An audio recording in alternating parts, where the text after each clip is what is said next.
Hello, today I'm in Mitsubishi ASX. In this video I'll show you how to use voice assistant. In the beginning, take a look at the left side of the steering wheel.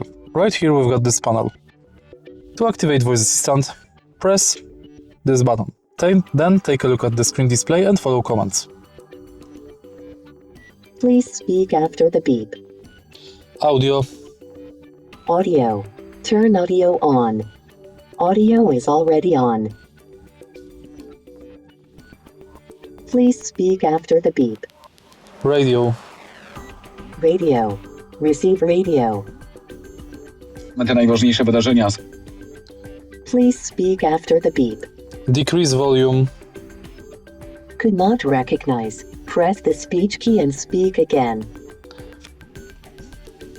display off. Display off. Change the screen off. Ruszył proces zabójcy żony. And that's basically it. If you find this video helpful, please leave like, comment and subscribe.